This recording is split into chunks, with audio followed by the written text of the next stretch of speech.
Okay, so welcome back to another video. In today's video, we're going to be making a tier list. You may have seen a lot of these going around the internet right now. They are extremely popular. And you're probably thinking to yourself, you know what?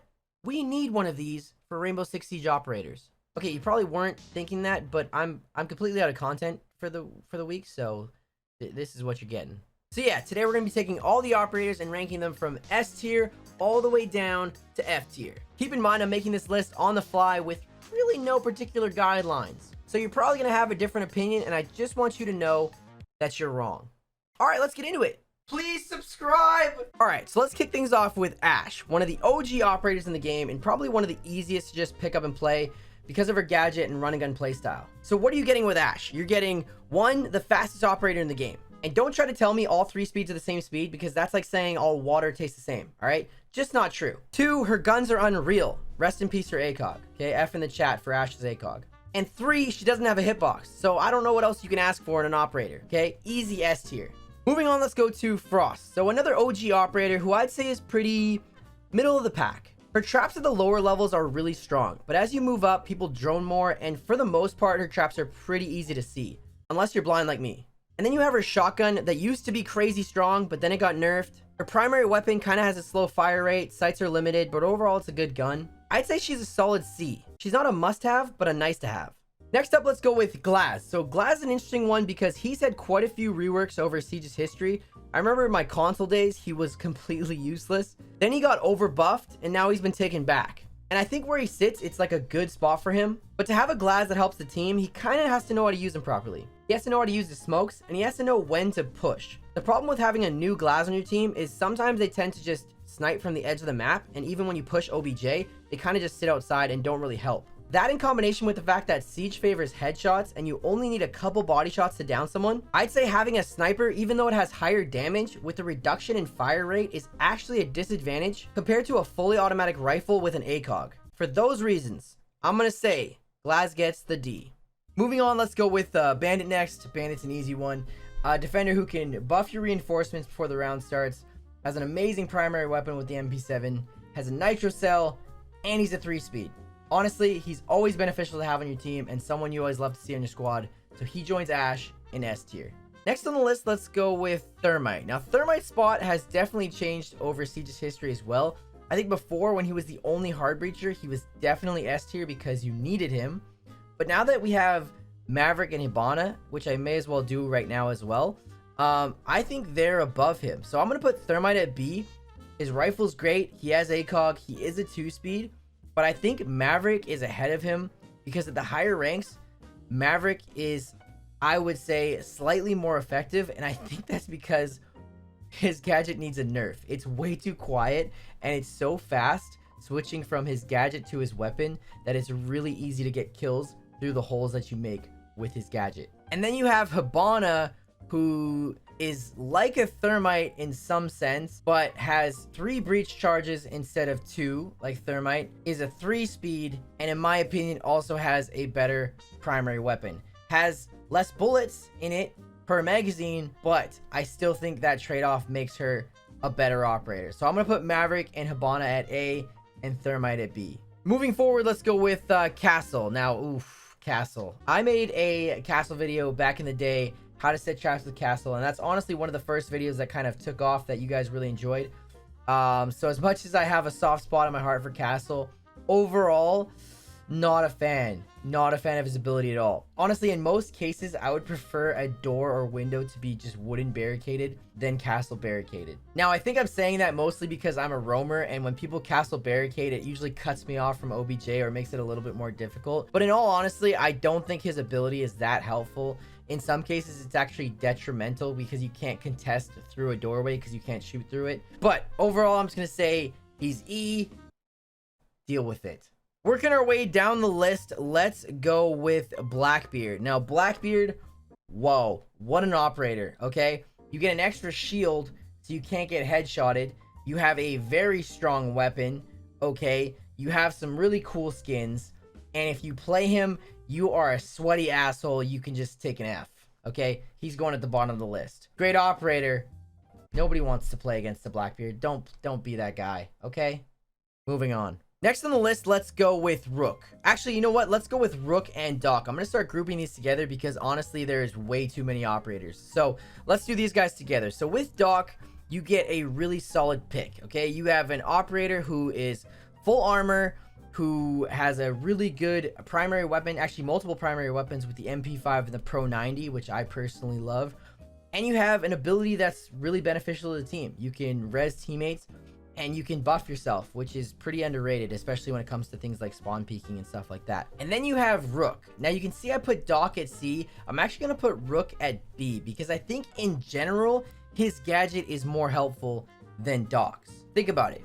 Anyone can be Rook and you're guaranteed armor for your entire team, right? Guaranteed.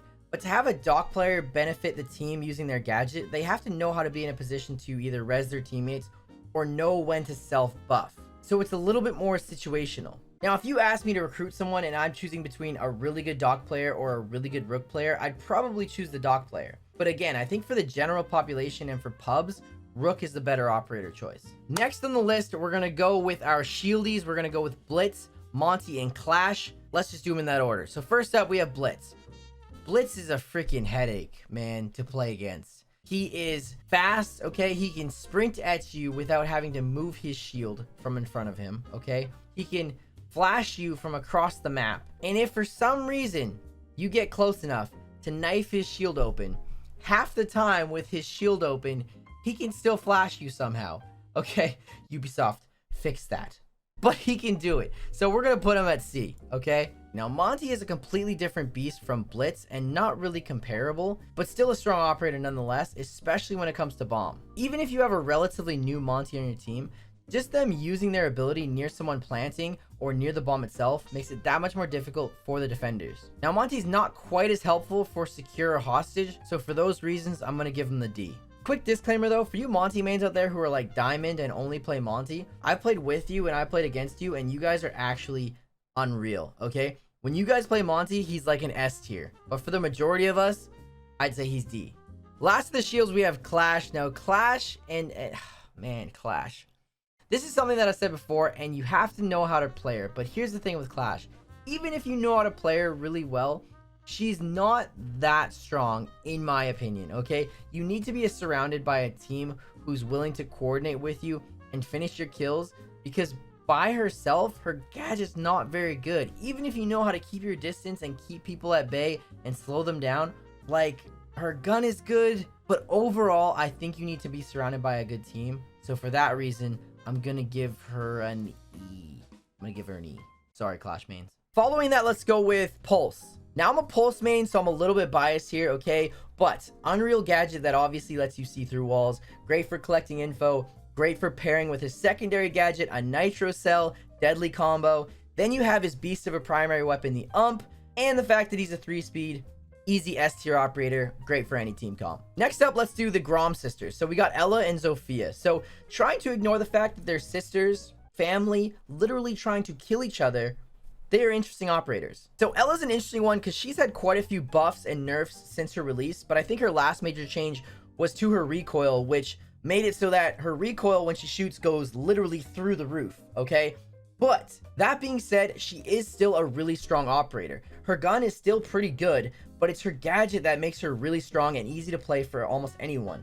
Literally, it's a passive gadget. You can place it on any doorway or window, and when people hit it, not only does their screen take a giant shit, but also their mouse sensitivity is reduced. So even if they know where you are, it's still hard for them to turn and kill you, making her overall a really strong pick for any team. That being said, she's going to be a C operator for me. As for the sister Sophia, now she's kind of like a more versatile, slower Ashe.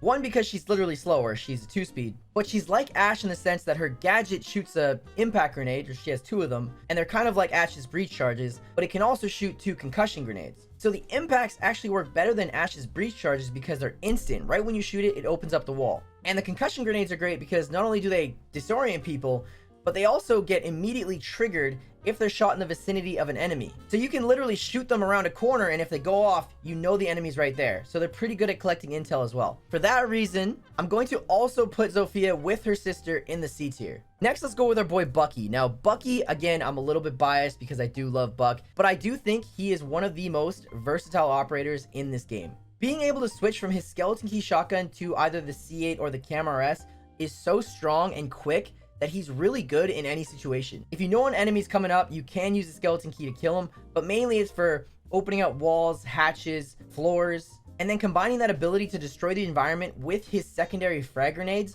makes him crazy strong and super fun to play. So he's definitely an A tier for me. Next up, let's go with Ying. Now, Ying's a weird one because I don't personally play her a lot, apart from 1,000 hours worth. But honestly, her primary weapon is so disgusting, okay? Her LMG, literally, okay, it has a magazine size of 80, right? LMG. It has a high rate of fire. It has practically no recoil. It's got a relatively high damage at 43. And it has a goddamn ACOG. Yubi.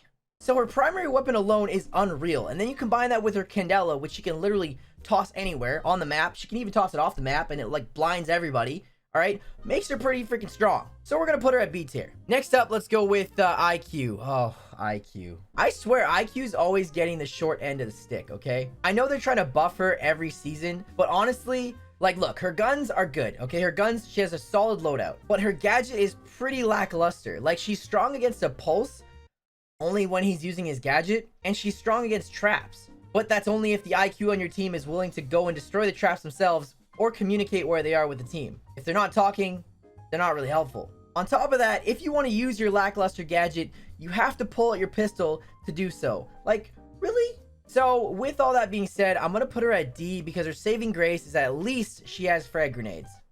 Oh, wait, Yubi took those away too. E. Cappy. Now Cappy, I would have said, is previously a D tier operator.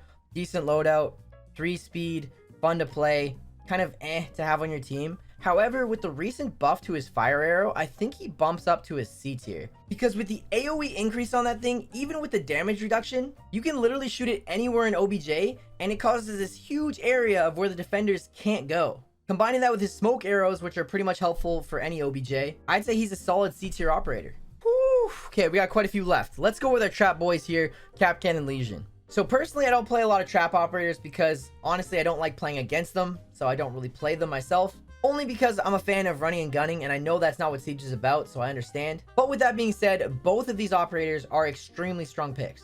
Both Kapkan traps and Legion mines are extremely effective at slowing down rushes. Both operators are 2 speeds, and both have relatively good guns. However, I personally prefer Legions. So what it comes down to for me as to which one's better is Kapkan traps are a little bit easier to spot, obviously because you can see them on the door, and Legion mines are extremely difficult to see. Not only that, you get so many. You get so many Legion traps every round. You get too many Legion traps every round. So for that reason, Legion's a B, Kapkan's a C. Actually, no, I changed my mind. Legion's an A, and Kapkan's a B. Both of them are really strong operators and solid picks to have on your team any round. Up next, let's go with the cam people. So we got Maestro and we got Valk. So Maestro's up first. He has a decent loadout. He's a 3 armor. He's a solid anchor if you're using his cams or if your team communicates using your cams. The only issue that I have with Maestro is his camera placement is limited as to where he can physically place it versus Valk, who can throw her cams outside the map on the roof, which makes them a lot harder to see. So Maestro's countered a lot easier by Twitch, especially at the lower levels. Also, I personally like Valk's loadout a little bit better. Her primary weapon, she's balanced armor and speed, but she also has the deployable shield if you want to anchor, but also the nitro cell if you want to pair it with her cameras, which is really strong. And that is why I think she has the edge over Maestro, and she's a B and he's a D. Ah, look at this. We have a nice pyramid going here. Didn't even mean to do that. So that leads us into Twitch. Now, Twitch is an OG, a really strong OG. Pretty much anyone can use her gadget properly. You just drive it around, you shoot cams, you shoot traps, you shoot mirror gadgets. Pretty straightforward and effective. Honestly, even shooting enemies directly with her gadget during gunfights is surprisingly effective, especially against idiots who can't shoot drones. So I'm putting her at an A. Which leads well into Mira, and honestly, what is there to say about Mira? She's one of the strongest anchors in the game. Pretty much her window is helpful in all situations and all objectives, unless it gets popped early via Twitch. But other than that, she's definitely an A tier. Now, Mute's loadout is highly underrated in my opinion. Apart from his gadget always being helpful to the defending team, his primary weapon is nasty. He has the SMG-11 as a backup, he has a bulletproof camera if you're on an organized team, or he has a nitro cell otherwise. My only knock against Mute is that he's 2 armor, 2 speed, and some would say that that's beneficial, especially for like an anchoring position. So I'm going to put him at a B, But if he was a 3-speed, and you guys are probably tired of me saying this, but if he was a 3-speed, he would be an S, in my opinion. Or damn near. Speaking of 3-speeds, we got Kuvira and Vigil. Now, these guys are easy A tier for me because these guys are hands down the best roamers in Rainbow Six. Not only is Kuvira probably the funnest operator to play in the entire game, she can single-handedly change the outcome of a round or a game with her interrogations. She definitely does have a higher learning curve and skill cap than Vigil though. Actually, that's why I'm going to put Vigil at S tier. Vigil's primary weapon is probably my favorite in the entire game. He has impacts for moving around quickly. His ability is a nice addition to any roamer. And honestly, just anyone can play him. So I think because he's easier to pick up and play, I'm going to put him at S and Kuvira at A. But both are just amazing. Moving on to Smoke. Now, Smoke has decent guns. I liked him a lot better when the SMG-11 had an ACOG, but those days are gone. Overall, his primary gadget is good when used correctly, but because it can damage teammates, you do have to know how to use it properly. And the impacts are nice to have for like making rotation holes and such. But with all that being said, I'm going to put him at C. Next, we got my boy Sledge. Now, as much as I love playing Sledge and as much as I love his primary weapon, he's kind of like a scuffed Buck, to be honest. Like, Buck can open walls by shooting them from afar, but Sledge has to stand right beside it and hit it with his hammer. They both have frag grenades as secondaries, which is nice. But because they kind of do the same thing and Sledge isn't quite as good at it, I'm going to put him at a C. Actually, you know what? Because Sledge can kill people by hammering them, I'm going to bump him up to a B, because that's always a good time. Hopping over to Finka. Finka's ability is honestly never a bad thing to have on the team.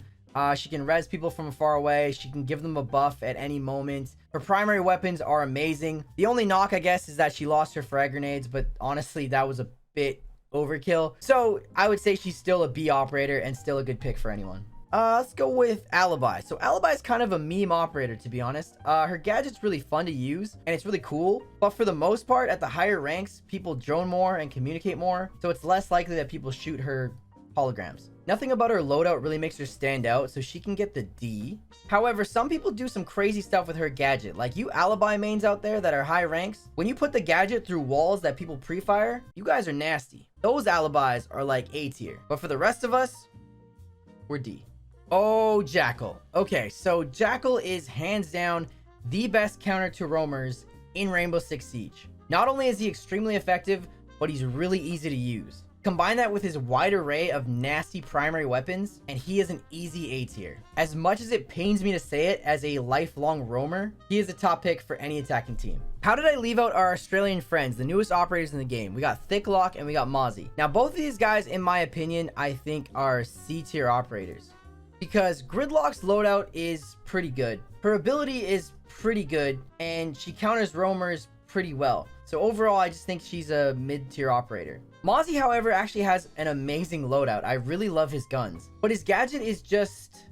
Actually, you know what? His gadget's amazing. But you do need a team that either communicates or like a 5-sec or something to utilize it properly. So I am going to bump him up to a B. Actually, you know what? Mozzie should get bumped up for his sexy-ass AR animation alone. You know that little...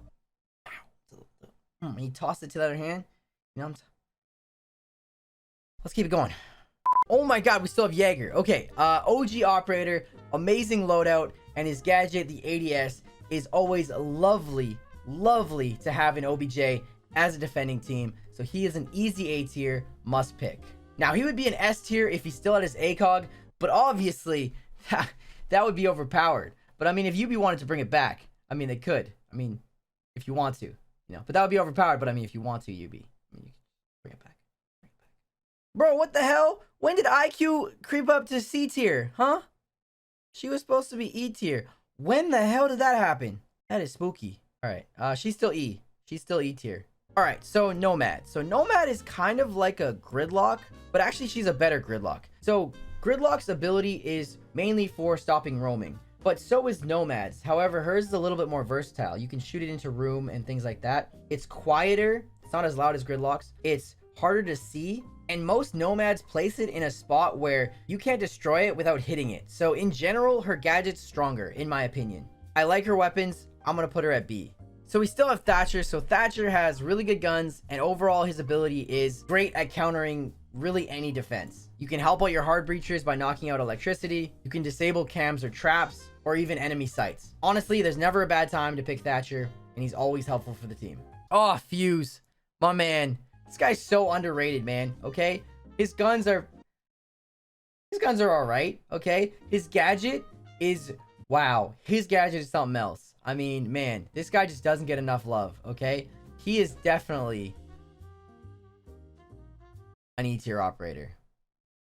Oh, Mr. Kayid. Okay, so people thought that Kayid was going to replace Bandit before when he came out. Obviously, he got one of his gadgets taken away, so he's not quite the same. However, even then, his primary weapon is pretty good. His secondary is awesome, but I think he's sitting at a B still. Obviously, if you have a reinforced hatch, he's the go-to guy for electrifying that. But if the enemy team has the Thatcher, I would honestly rather have a Bandit. Oh, baby. The Lord, Lion, Echo, and Doki. Okay, so these last four, I'm going to place strictly on emotion. Nothing else. With that being said, there's only one place for the Lord. Mediocre loadout. Primary gadget is just, oh, man. But it doesn't matter. He's the Lord. S tier. And then we have Lion, an amazing loadout and a crazy good primary gadget, even after the nerf. And Doki, same idea. Unreal primary gadget, she just keeps calling you like an ex-girlfriend. And Echo, someone who is already strong, especially in bomb, because he just doesn't let you plant. And so, what did they do? They gave him an extra drone to make him even stronger. You can literally sit on the other side of the map and still win the game by playing Echo. You don't even have to play. With all that being said, these operators, being as good as they are all F tier. As I said, I'm basing these last picks on emotion, and if you play these operators, nobody likes you. But that's okay. Okay, so looking at this as a whole, I'm going to make a couple minor adjustments. I'm going to say Sledge goes down one to C. I'm going to say Ella goes up one to B. And I'm going to say Valk goes up to A. Yeah. Other than that, let me know in the comments down below what you guys think of my list. And let me know which operator placement you disagreed with the most. If you guys enjoyed the video, drop a like down below. I'm excited to read your comments and a little bit scared. But other than that, I will see you guys in the next video.